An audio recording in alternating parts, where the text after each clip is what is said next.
Et comme tous les matins, on vous raconte les grandes affaires criminelles, comme tous les matins et comme tout cet été, surtout avec Julie Rigoulet. Bonjour. Bonjour Jean-Marie. Rédactrice en chef du Nouveau Détective, qui paraît tous les mercredis. Tiens, ça tombe bien dans vos kiosques, on y reviendra. Aujourd'hui, Julie, vous nous racontez une affaire non résolue, un cold case, comme on dit. C'est l'affaire Maude Maréchal, celle qui a inspiré le film La Nuit du 12. Il y a une question qui se pose toujours aujourd'hui. Qui l'a brûlée vive cette nuit-là ? Et on est le 13 mai 2013. Ce soir-là, Maude Maréchal, donc, a 20 ans, et elle quitte à pied la maison de ses parents à Lagny-sur-Marne, en banlieue parisienne.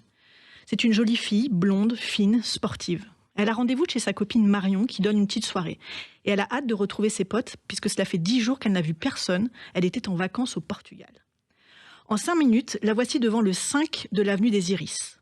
L'ambiance est détendue. Toute la soirée, Maude raconte ses vacances, ses projets. Elle a prévu de passer son permis de conduire, puis elle s'inscrira à une formation d'aide-soignante.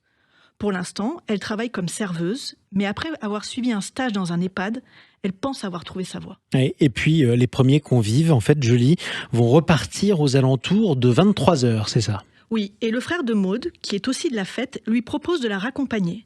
Mais elle préfère rester et discuter encore avec sa copine Marion. Et il est 2h du matin quand elle prend enfin congé.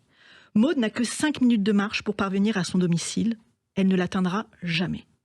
Car vers 3h du matin, à 2 pas, une patrouille de police repère une forme inerte étendue entre le trottoir et la chaussée. Les hommes s'approchent et comprennent avec horreur qu'ils ont sous les yeux le cadavre à moitié calciné d'une jeune femme. Oui, c'est épouvantable. Alors très vite, évidemment, des renforts arrivent, des techniciens, de la scientifique notamment, qui vont quadriller la zone. Et à 40 mètres du corps, ils découvrent un sac à main carbonisé, un briquet, un mégot de cigarette et un bout de lacet. Ces 40 mètres, c'est la distance que la victime, transformée en torche humaine, a réussi à parcourir pour tenter d'échapper aux flammes. On retrouve également son téléphone portable. Ses écouteurs y sont encore fixés. La pauvre victime devait écouter de la musique quand on l'a agressée, arrosée d'essence et brûlée vive. Une mort atroce, inexplicable. La dépouille est rapidement identifiée. Il s'agit, on l'aura compris, de Maude Maréchal. Et d'emblée, l'enquête s'annonce très difficile. Il n'y a pas d'ADN sur le corps, pas de témoins visuels, pas de caméra de surveillance dans ce quartier pavillonnaire. La police dispose seulement de 2 témoignages auditifs. 2 voisins qui disent avoir été réveillés par des cris de femmes vers 2h du matin. C'est peu. Oui, c'est vraiment peu, Julie. Alors, à mesure que les mois puis les années passent, plusieurs suspects vont se dessiner malgré tout. Mais au final, il y en a même un peu trop. Oui, alors 2 passants ont par exemple aperçu un homme portant un sweatshirt gris à capuche le soir du 13 mai 2013 à proximité des lieux du crime. Il semblait vouloir dissimuler son visage, mais il n'a jamais été identifié. Puis, quelques années après le meurtre, le père de Maude, Michel Maréchal, a découvert un t-shirt abandonné à l'endroit où on avait retrouvé le corps de sa fille. Il a prévenu la police, le t-shirt a été analysé. On a relevé l'ADN d'un homme connu pour des faits de violence et pour avoir menacé plusieurs de ses compagnes de les brûler vives. Placé en garde à vue, l'intéressé a prétendu avoir jeté son t-shirt dans cette rue comme il aurait pu le jeter n'importe où. Et il a assuré n'être en rien mêlé à la mode de Maude et on l'a relâché.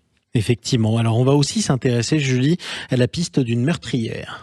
Une piste d'autant plus sérieuse qu'un autre riverain assure avoir entendu 2 voix de femmes cette nuit-là. L'absence de lutte et le mode opératoire, lancer de l'essence sur la victime et craquer une allumette, peuvent faire penser à un acte de vengeance.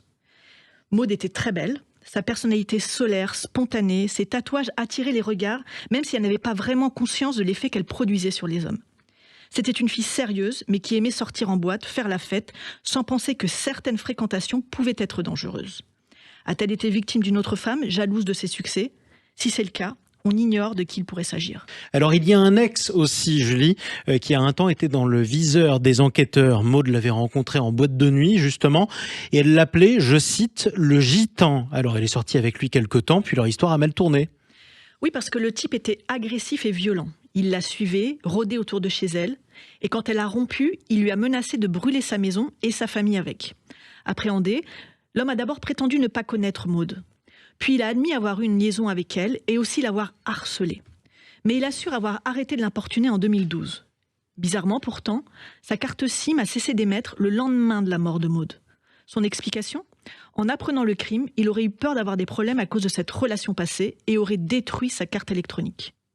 Oui, alors évidemment, le comportement d'un prétendant a beaucoup intrigué aussi, c'est ce que vous nous racontez.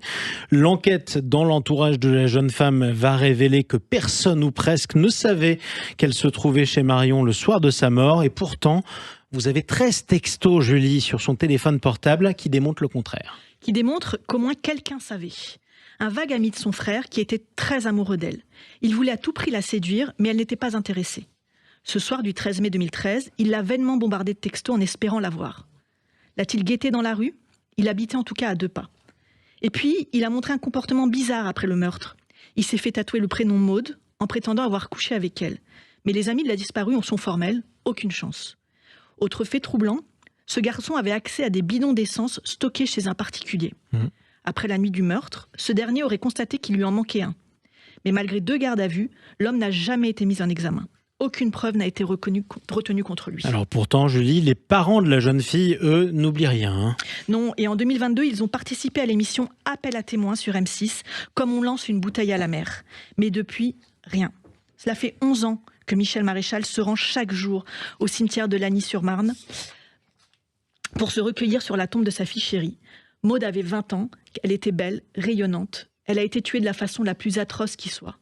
Un jour, il faudra bien que l'on sache qui a fait ça. Et pour l'instant, malheureusement, ce mystère demeure. Merci beaucoup, Julie Rigoulet. Je rappelle que vous êtes la directrice du Nouveau Détective, et ça tombe bien parce que le Nouveau Détective paraît tous les mercredis. Alors c'est dans vos kiosques aujourd'hui, avec cet aveu du suspect numéro 1 dans le cadre de la disparition de Lina. Je ne sais pas me contrôler, dit-il dans ce numéro du Nouveau Détective, à retrouver dans vos kiosques. À demain, Julie. À demain, merci.